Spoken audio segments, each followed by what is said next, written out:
Assalamualaikum warahmatullahi wabarakatuh. Salam sejahtera buat kita semua. Alhamdulillah, kita ucapkan puji dan syukur kehadirat Allah Subhanahu wa taala yang telah memberikan kesehatan kepada kita semua sehingga kita bisa berjumpa lagi dalam proses belajar mengajar BDR, proses belajar dari rumah melalui daring dan luring.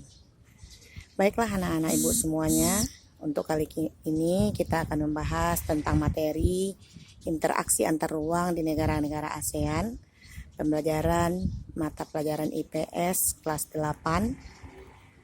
Tujuan pembelajaran ini yang pertama adalah untuk meningkatkan rasa syukur kita kehadirat Allah Subhanahu wa taala, yang mana kita sudah diberikan, sudah dianugerahkan wilayah negara Indonesia dengan geografis sumber daya alam yang sangat indah, dan kita berada di negara Indonesia dalam keadaan nyaman dan aman. Tujuan pembelajaran yang kedua, siswa mampu mengetahui kondisi geografis negara-negara yang ada di ASEAN. Tujuan pembelajaran yang ketiga, siswa mampu untuk mempotensikan sumber daya alam yang ada di negara-negara ASEAN.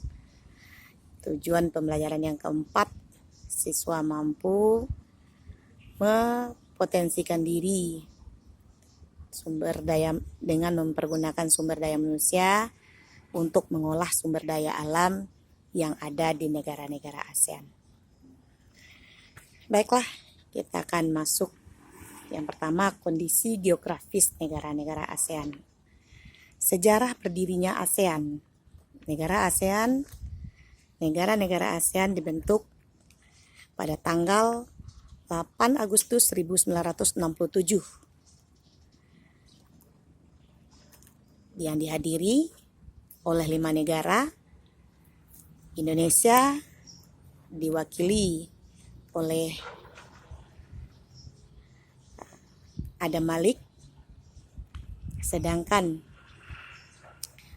Malaysia diwakili oleh Tun Abdul Razak, Singapura diwakili oleh S. Raja Ratnam, Filipina diwakili oleh Narcisco Ramos, dan Thailand diwakili oleh Tanat Koman.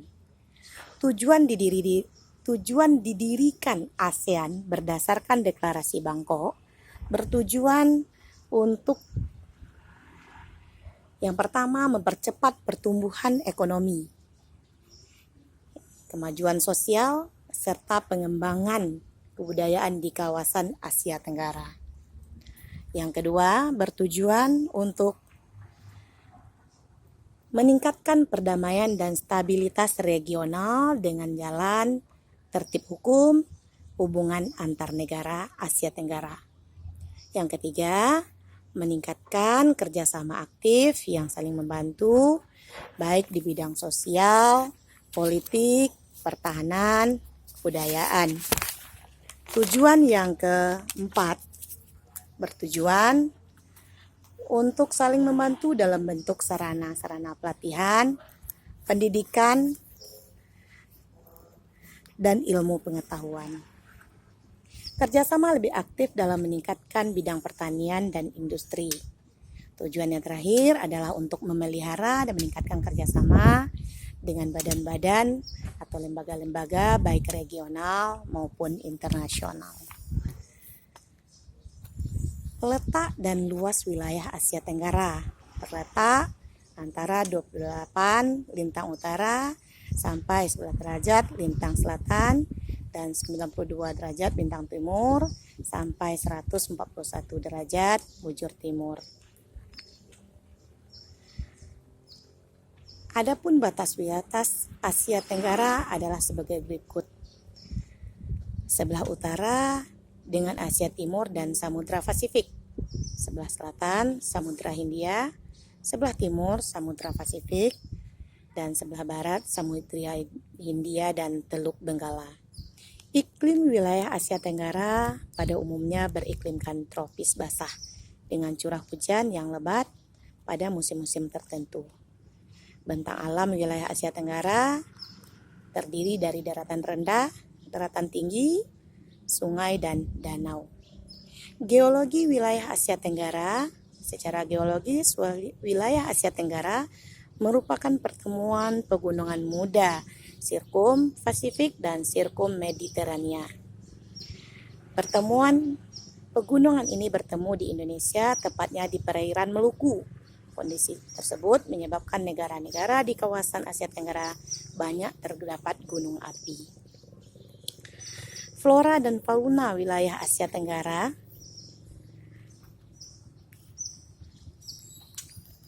Pada umumnya terdiri atas pepohonan yang heterogen, berdaun lebar. Adapun fauna di wilayah Asia Tenggara sebagian besar merupakan fauna asiatis. Potensi sumber daya alam di negara-negara ASEAN. Yang pertama, potensi daratan. Dan yang kedua adalah potensi lautan. Potensi daratan di Asia Tenggara yang lebih menonjol adalah sektor pertambangan. Sedangkan potensi lautan di wilayah Asia Tenggara memiliki batas wilayah kelautan seperti Indonesia, Malaysia, Filipina, Brunei Darussalam, Vietnam, Singapura, Thailand, Kamboja, dan Myanmar memiliki wilayah berada di Laut Asia Tenggara dengan memanfaatkan transportasi baik tradisional maupun transportasi modern. Pertambangan dasar laut Tenggara Asia adalah minyak bumi dan gas alam. Ekologi, ekosistem yang ada di Asia Tenggara adalah bagi hutan bakau atau mangrove. Ini dapat mencegah terjadinya abrasi pantai. Perikanan wilayah Asia Tenggara berada di antara arus laut ekuator selatan yang berada di wilayah barat laut Indonesia, arus musim laut timur yang berada di laut Thailand. Indonesia adalah negara yang kaya, yang sangat luas. Sebagian daratan dan lautan Asia Tenggara hampir separuh adalah milik wilayah Indonesia. Jadi kita bersyukur berada di wilayah Indonesia yang sangat luas dengan sumber daya alam yang sangat indah, sehingga kita mampu untuk mengolah, mempotensikan sumber daya alam yang ada dengan mengolah dengan sumber daya manusia yang kita miliki.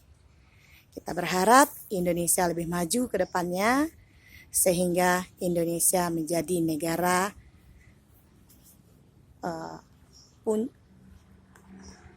yang mampu menopang perekonomian Asia Tenggara.